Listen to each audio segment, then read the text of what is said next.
Welcome to Barn Banter by Horse Illustrated, a podcast with something for all horse lovers. I'm Raquel Lynn from Los Angeles. You might know me from my blogs, Horses and Heels or Stable Style. And I'm Susan Friedland from Saddle Seeks Horse.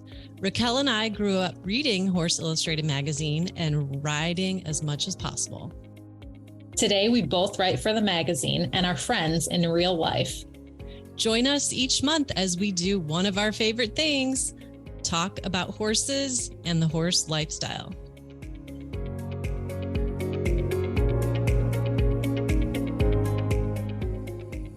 Hey, Raquel, happy March. Hey, how are you? I am doing well. And, when I think of March, for some reason, I have this odd memory of being in elementary school and a bulletin board that said, March comes in like a lion and goes out like a lamb. And then my teacher explained, or it could come in like a lamb and go out like a lion. And now that I think about it, I think they were trying to teach us metaphor, but I'm curious. I've been watching the weather and I know there's been some unusual things going on, meteorologic. I don't even know if I'm saying that word the right way. In your neck of the woods, what is going on? Are you having lion or lamb weather in Los Angeles? Yeah, we've been getting hit with some stormy weather these past couple of days. A lot of rain and snow, which is crazy. There's snow on the mountains that I can see from my house, which they never have snow. So it's been very interesting. A lot of storms, a lot of trees down and stuff like that. You know what this means? That you need to hop on Fura, go up into the hills, and maybe there'll be some trees down that you could do like little jumps. And then you can get up to the top. Yeah. And then you can get up to the top and ride in the snow. Yeah, I think it's all melted. Oh, no. Okay. Well, if it rains again for like a day, but yes, we'll put on our cross country attire and go jump those trees. I would like to see that in your Western saddle. Yes. Actually, so I'm just teasing Raquel a little bit here. She's no stranger to riding in the snow. Yeah, we both grew up in the Midwest riding in the snow back in the day before indoor arenas and stuff. I mean, I'm sure they existed, but not where I boarded my first horses. Yeah. Well, you're in Florida right now and you just had a book signing, right? I did. Yes. It was a multi-author book signing at a boutique at World Equestrian Center. And it was so fun. And I love writing books and I love meeting readers probably about equal. It's fun to hear stories and just connect with fellow horse lovers. And there were a lot of fellow horse lovers from Michigan, Wisconsin, Indiana, people probably some of them were there horse showing and then some were down just to take it in because it's such a beautiful facility. The weather. Yeah, and escape the weather. And we were all kind of grinning a little bit like, yeah, we just dodged that big ice storm. So we've had so I'm having lamb type weather, so to speak. And but although I didn't realize that the book signing was going to be outside and it was about 87 degreys. A little warm, which normally I love, but I've been in the colder weather up north. And so when there's that, you don't slowly transition through spring, it's like you're freezing cold and then it goes to hot. It's a little. Yeah. So you're not used to that. And Knight is back in the cold. He's and still I know in the cold. Yeah. I know you were going to get him scoped. I did. And I was right. He had ulcers. So it's weird because it's like, oh, good. He has ulcers, which like the good part is not that I want my horse to have ulcers, nor do I want to pay for the medication that takes them away, but just that it's not that he is just truly being a jerk. And yeah. So, and also in a way it's gratifying to know that I know my horse so well and that I can pick up on the subtle cues he's giving me. Yeah, absolutely. That's something that we will talk about with Jenny, our body worker, later about pain Oh, signals. So, yes. oh, that's going to be really good. But I wanted to ask you, I know spring's on the way and you are a busy bee, not just with your chickens, but you are working on some candles, I hear, some new candles for your stable style line. Yeah. Can you tell So, us? hopefully for the fall, I've got a new concept in mind. I've been doing glass jars, which are really pretty, but I'm hoping to do some tin jars.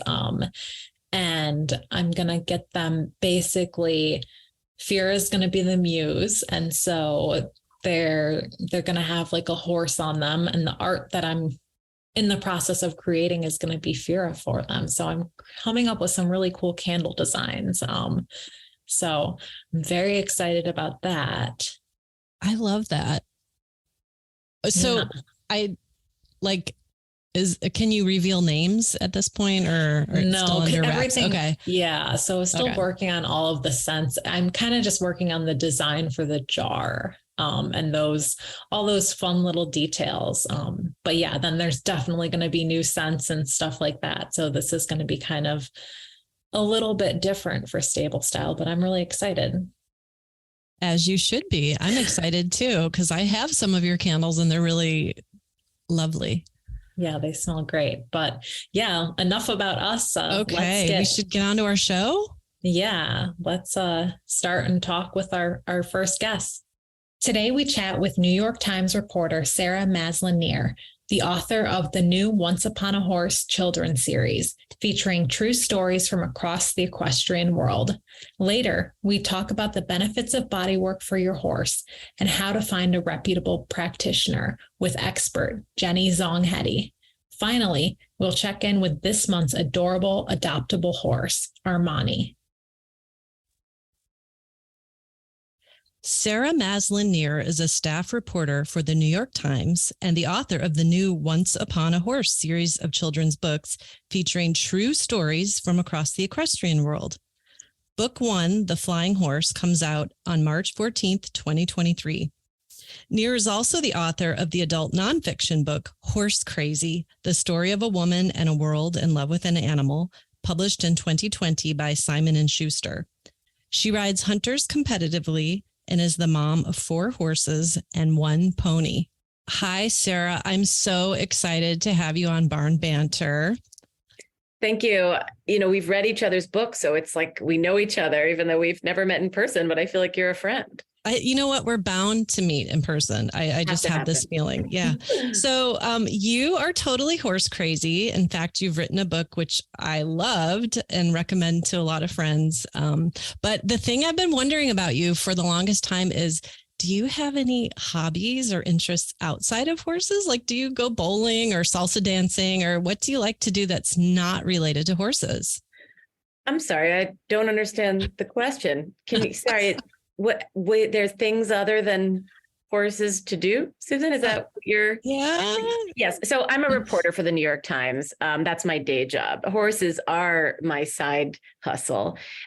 So look, I don't knit, I don't paint, certainly don't have time for it with my buying and selling and showing and now breeding horses. But I guess you could say that my side passion is journalism. You know, I'm an investigative reporter, finalist for the Pulitzer Prize. This is me brushing my shoulders off for the listeners who can't see it. But my side passion is, you know, advocating for social justice. I'm also on the board of a therapeutic riding organization on the advisory board called Gallop NYC. It's in the middle of New York City. We do 500 riding lessons a week for disabled and veteran New Yorkers, and among others.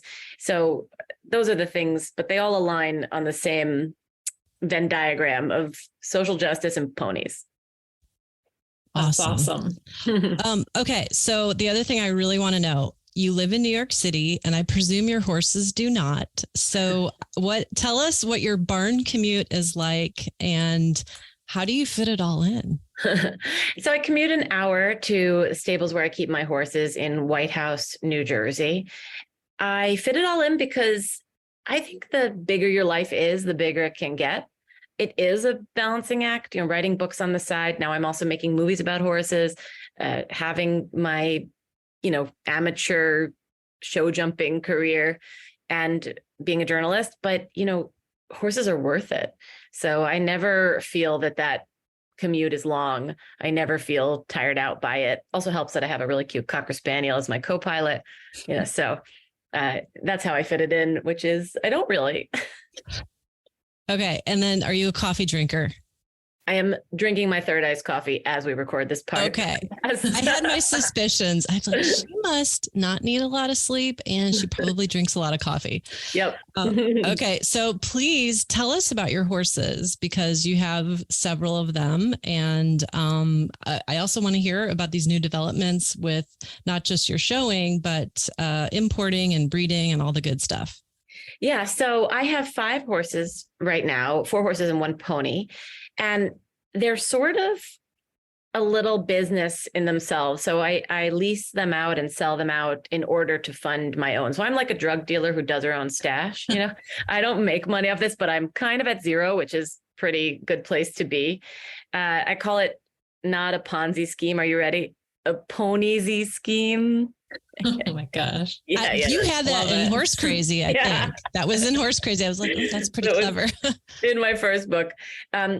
So I have my foundation horse for all of this craziness, Trendsetter, who is a character in Horse Crazy. He's 23 now. He's a Dutch warm blood, an AO hunter.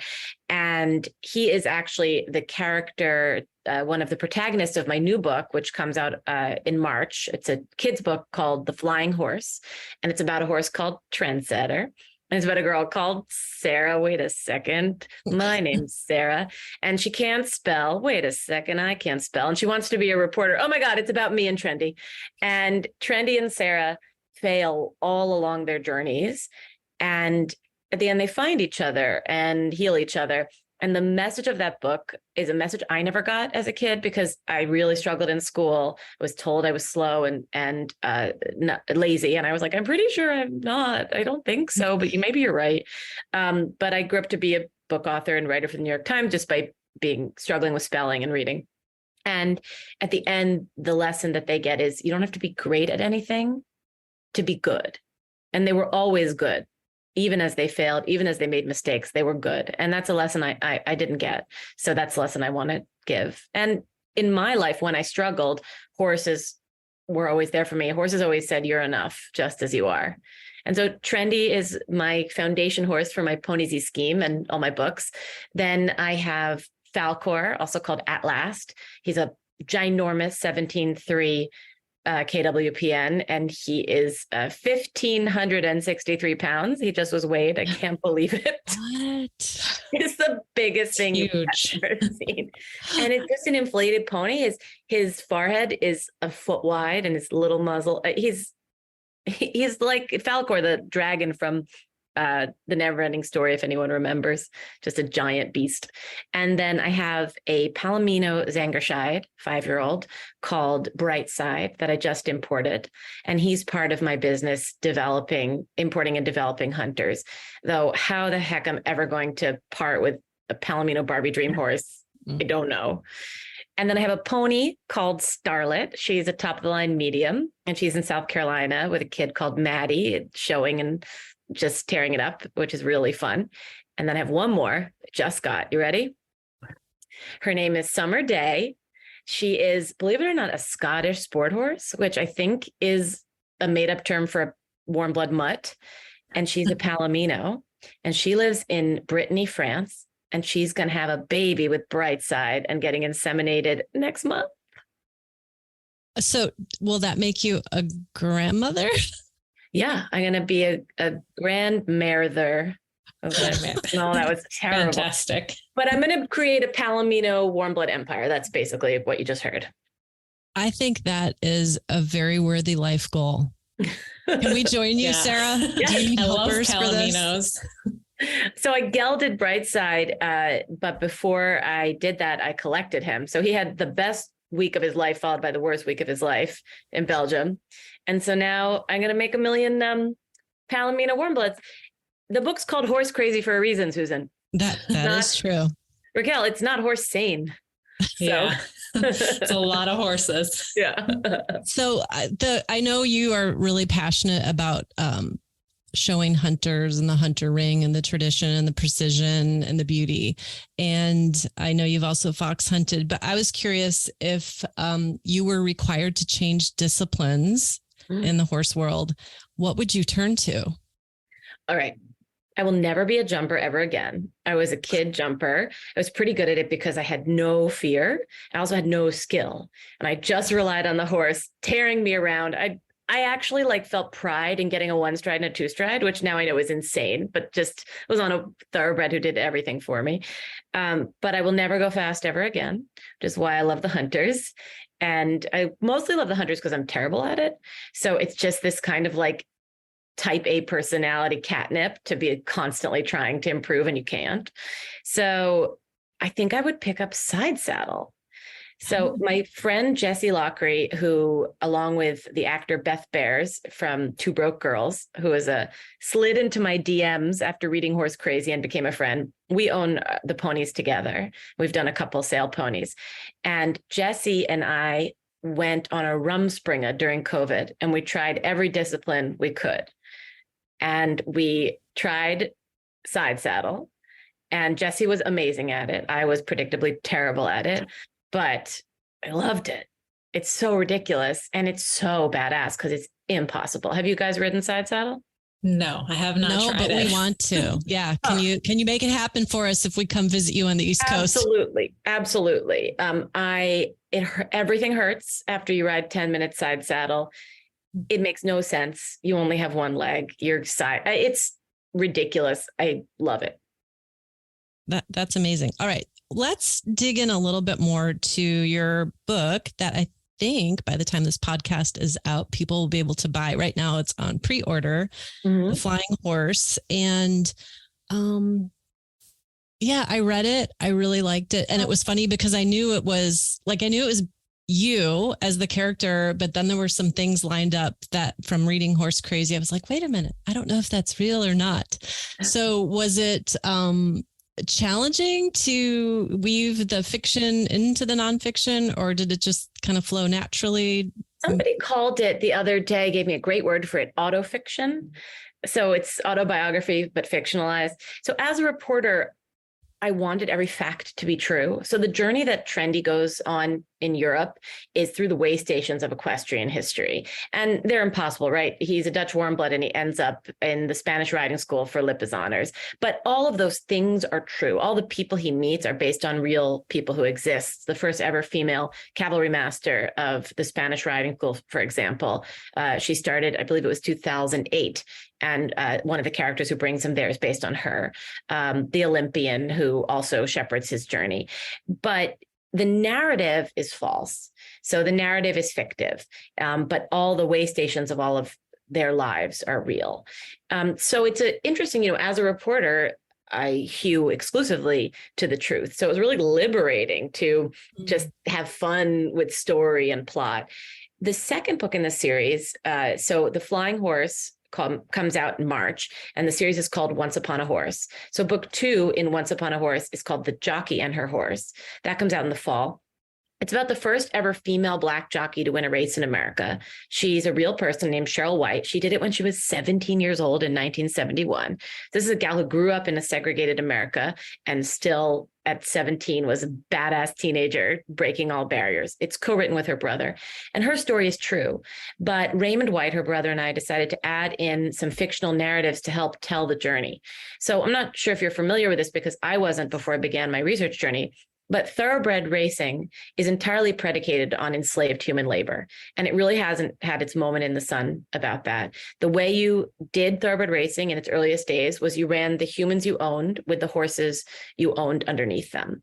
And people went to West Africa to purchase humans who had equestrian skills because West Africa has a huge equestrian heritage.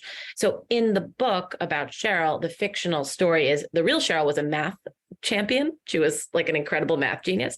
So she goes to a math Olympiad in Senegal, West Africa. And that's when she discovers this erased history, which has been erased from herself, which is very common in Black Americans, being divorced from their own story, their own history.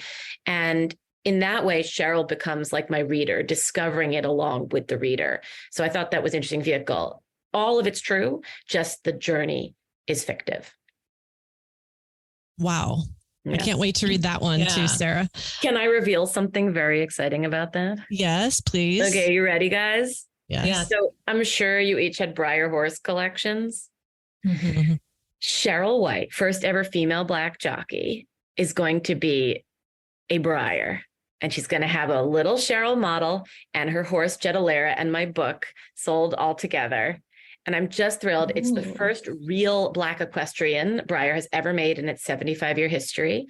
And I just love that kids are going to be able to play with her and see her. And also it's a Breyer. So I'm thrilled. That's so cool. Yeah. Yeah, we love that. Are you able to disclose like the timing on that? I think it's going to debut at Breyer Fest 2023. Will you be That's there? awesome. I will be at Breyer Fest 2023. Maybe that's where we can meet. I have not been, and I've heard Breyer Fest is like, you've got to go. It's a bucket For your list. listeners who don't know, 40,000 Breyer obsessives come and descend on the Kentucky Horse Park in late August. It's wild. I'm so excited. Wow. What other fun and exciting things do you have going on? You mentioned something, I think you said something about Hollywood.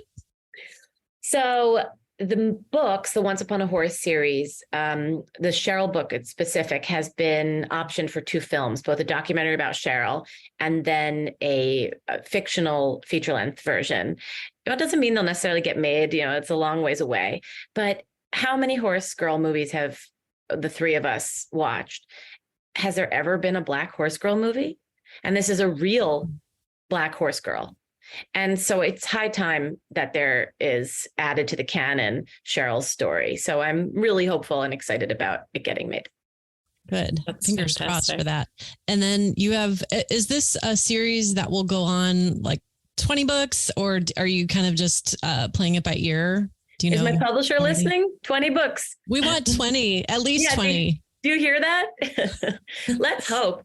I'm doing this really cool thing. There's a 3rd book coming out. So right now it's 3. The 3rd book will come out in another year called The Star Horse. And it's about a horse who goes to Hollywood. Also true. And I'm doing this really interesting type of book tour. I'm calling it a barn to barn book tour. So basically I put on Facebook, I want to meet horse people. I want to tell horse stories. Invite me to your barn and I'll come do a book party for you. And 27 stables have taken me up on it.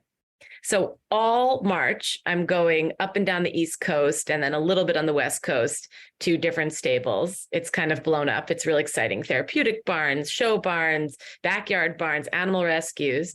And I'm doing a barn to barn book tour. And for your listeners, I'm open to more. They can slide into my DMs, Once Upon a Horse on Instagram, and I'll come to your stables and we'll do a barn book party. That's amazing.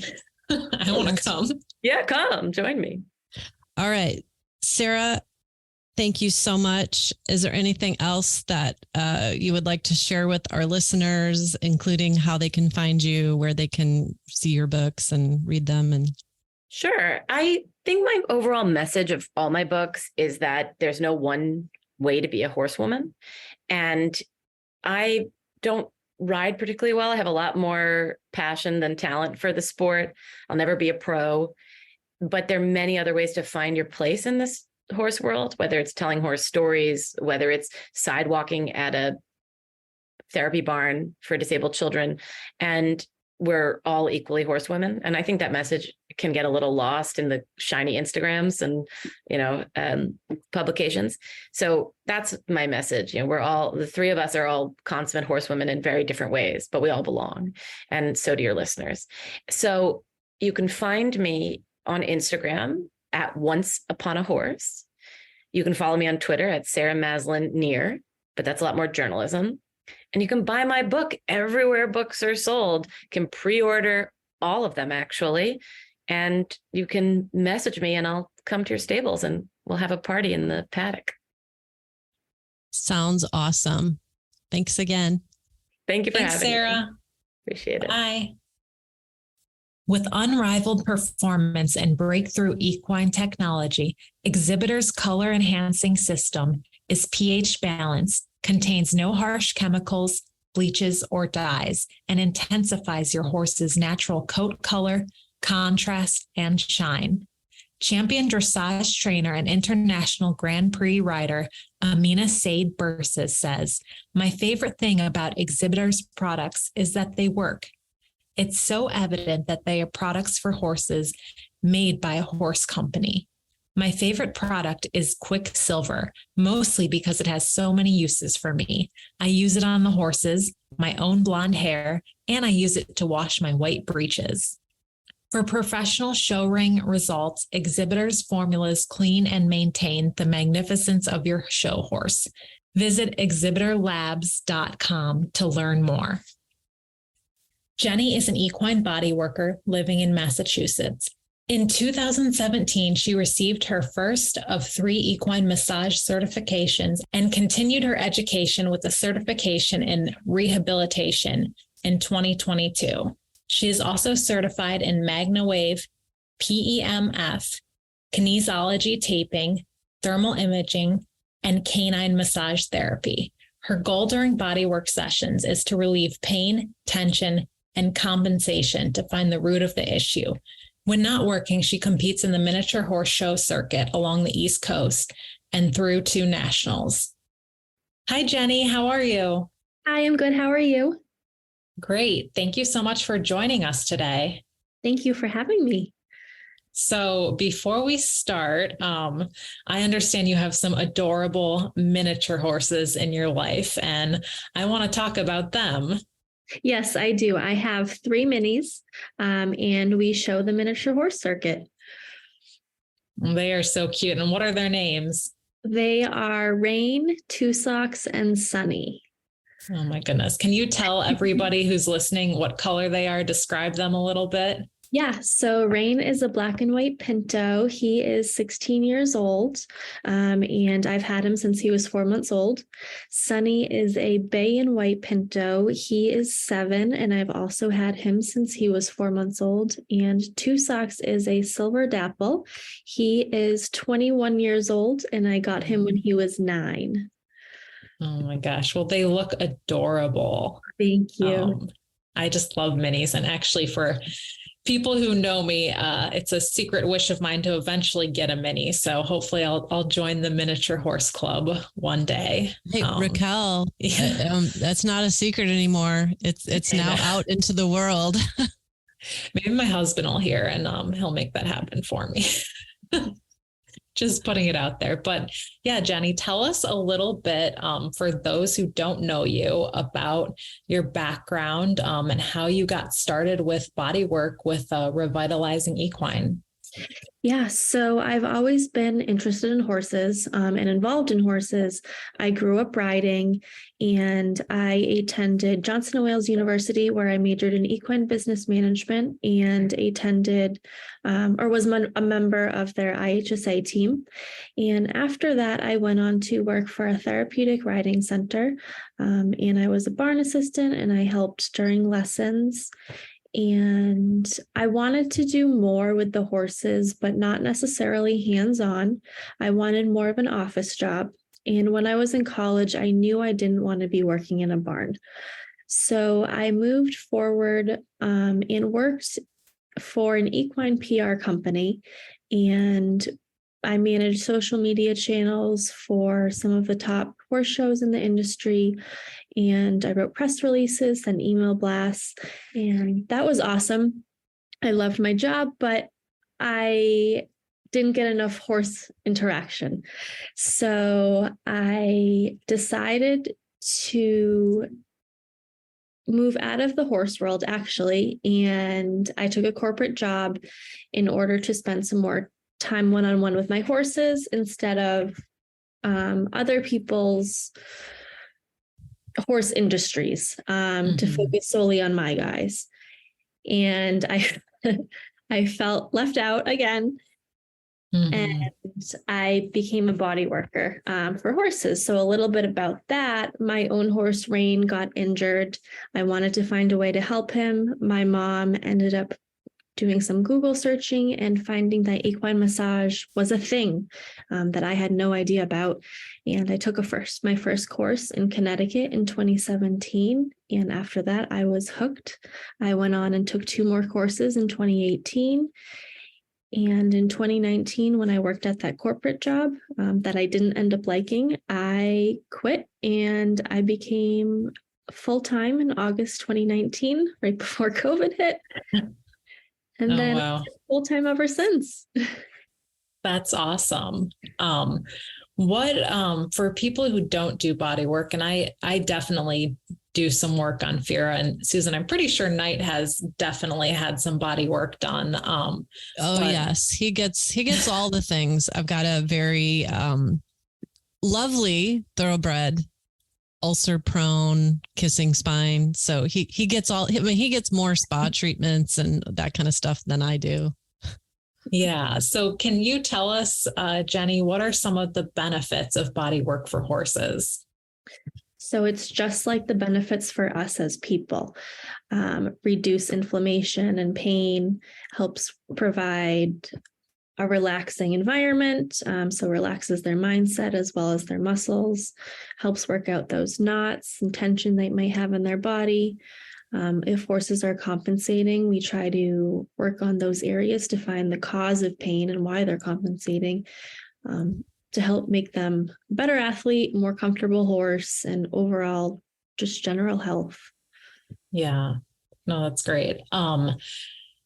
Here's a question, because I know you are based on the East Coast, and for someone who maybe is looking to find a body worker and it's not in your area, because we would love to send them to you. But how would you suggest someone finds a reputable body worker? Because I know a lot of people these days will be like, I do body work, and I feel like it's become a little more common. But I also think that there is a difference between the different skill levels. There is. So body work is just a general term that refers to any type of work that is done on the horse's body, whether it be soft tissue or skeletal by a chiropractor. And it's becoming more common mainly because people want to be their own horses. Massage therapists help them out. And the licensing is not there for equine massage therapists. So finding one can be a little difficult because there's not a main website to go on to that has everyone who's a body worker. The best thing I would recommend would be to ask for friend referrals. Then you can figure out who's in the area. And another great option is to go on your local Facebook page. So we have Massachusetts horse people, or you might have something similar for your state. I would go on there and ask for some recommendations on body workers. And a last option would be to, if you find a school that teaches equine body work and you really like their method and their techniques, ask them for a referral to practitioners in your area, or see if they have a practitioner page which lists all the practitioners that have been certified through them. That's a great idea. Now, what do you specifically specialize in?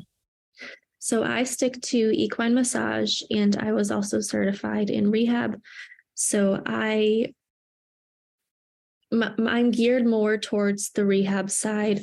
I like to work with horses who have a specific issue. We need to dig down to find the cause of pain, fix that cause of pain, and then work on rebuilding the horse from the ground up. Yeah, that's great. Now, I know you just said, fixing pain and stuff like that. Now, do you have certain things that you look for when it comes to pain? Or because I feel like that's a very hot topic these days, like about telling how your horse is in pain and what are some of the signs. Are there certain ways that, you'll tell owners to keep an eye out for these things? Or do you notice when you're working on a horse, like you see a release from the pain?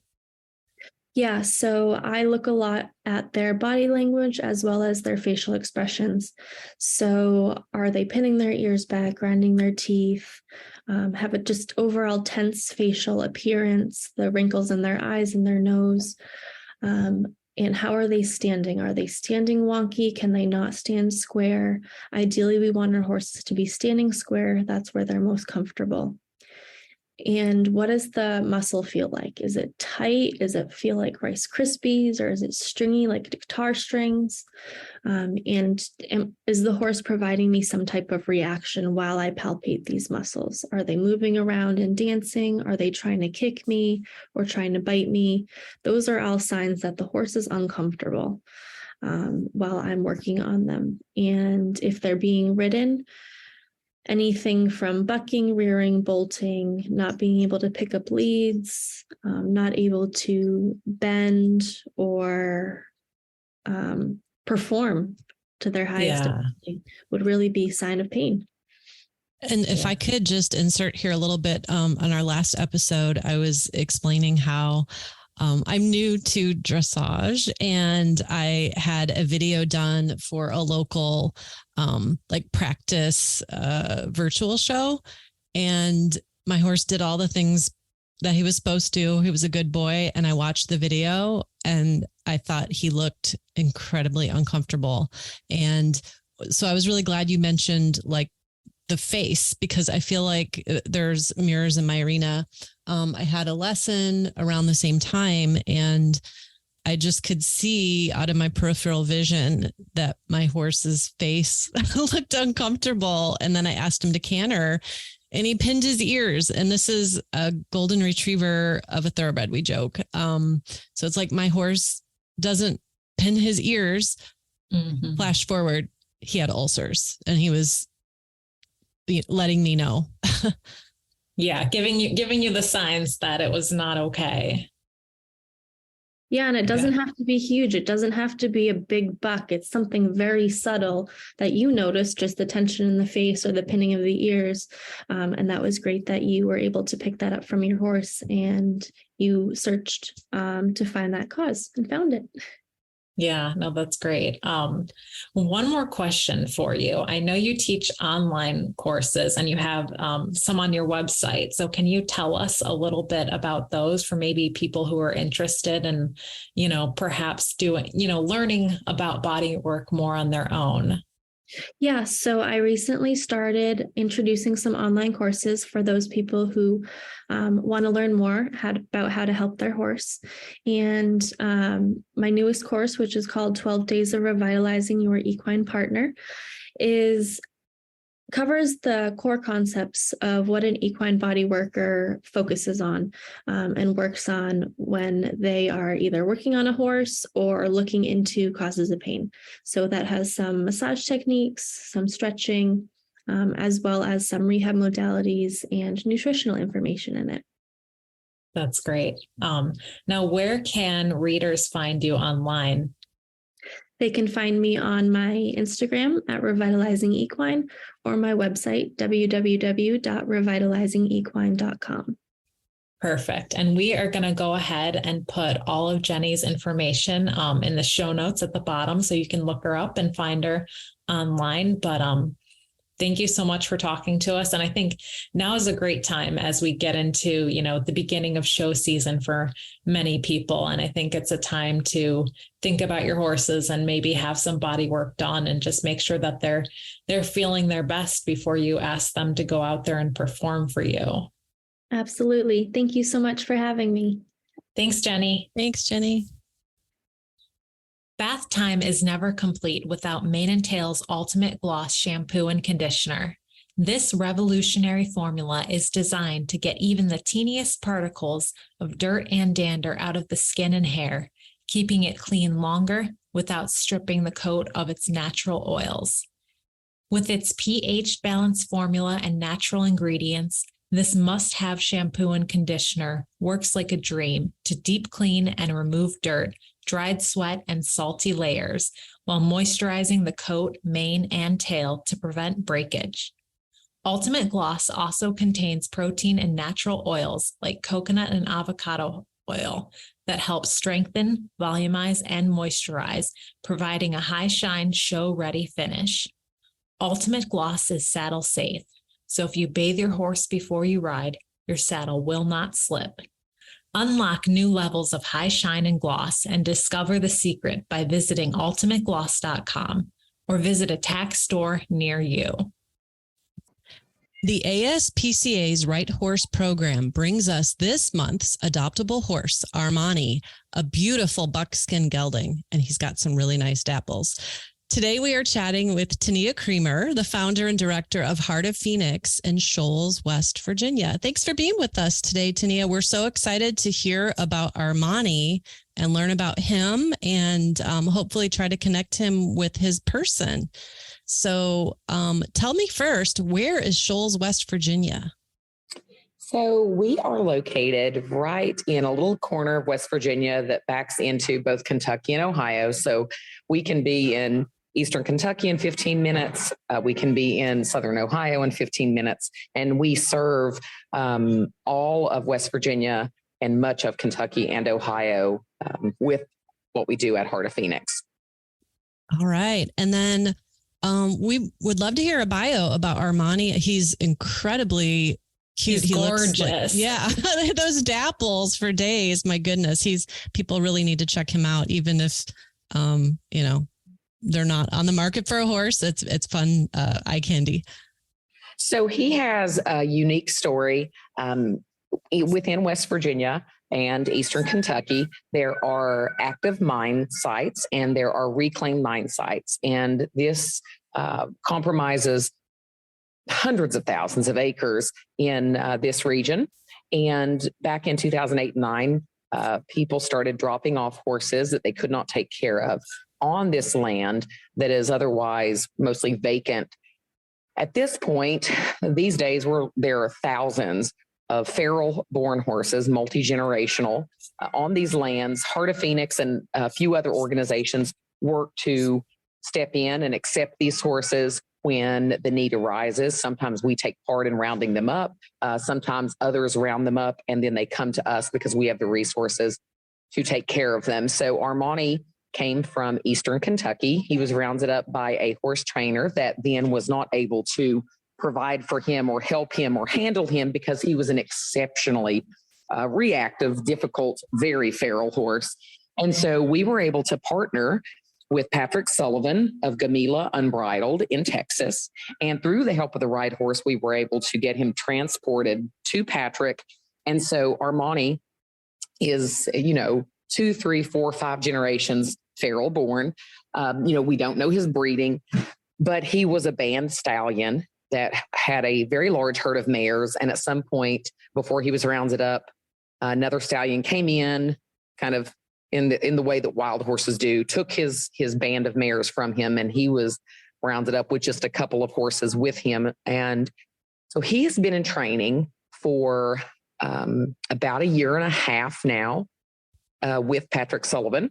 And Patrick is a Liberty-based trainer. So everything about starting Armani has been very kind, very Liberty based, and that's worked really well for the horse that he is.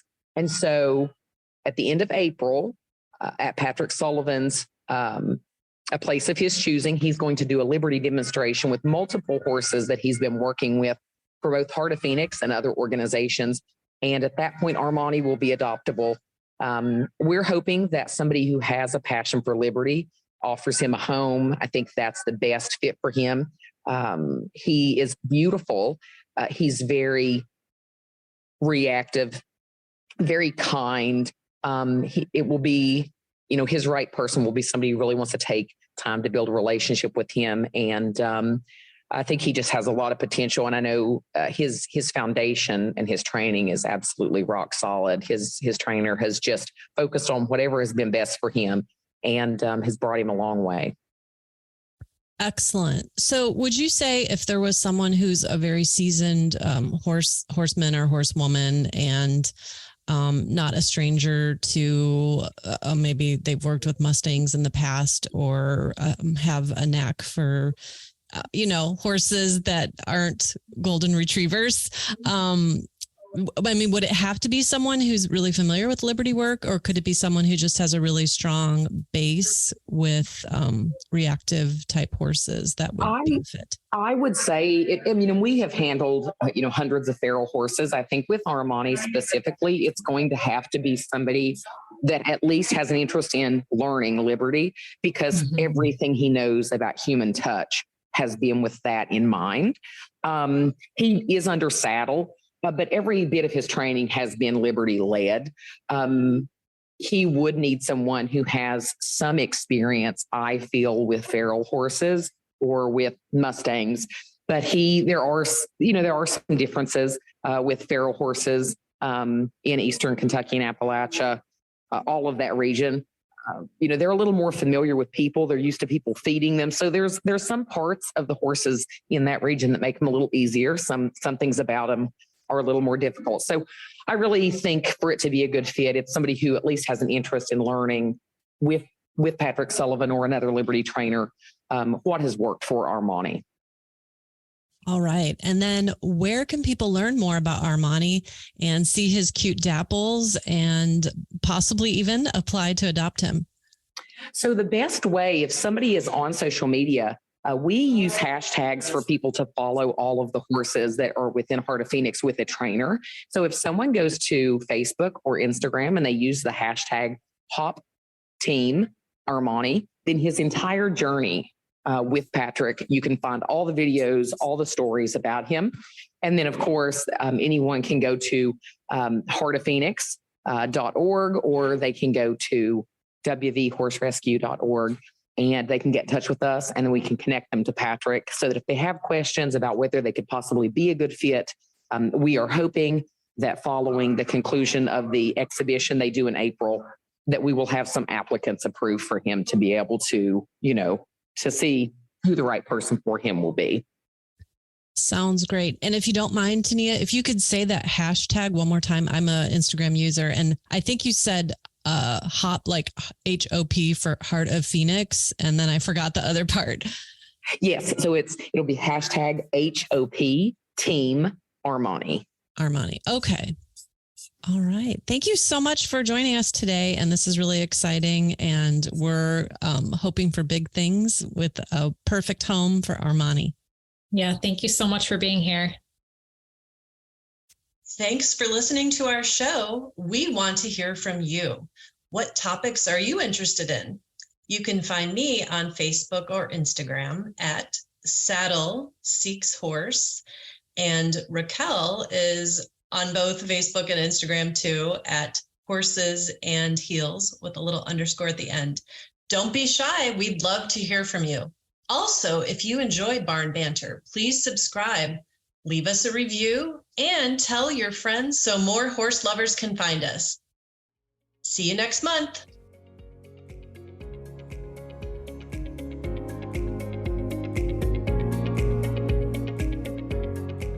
Horse Illustrated can be found at horseillustrated.com. For special subscription discounts on Horse Illustrated and Young Rider, just for podcast listeners, visit horseillustrated.com/podcast.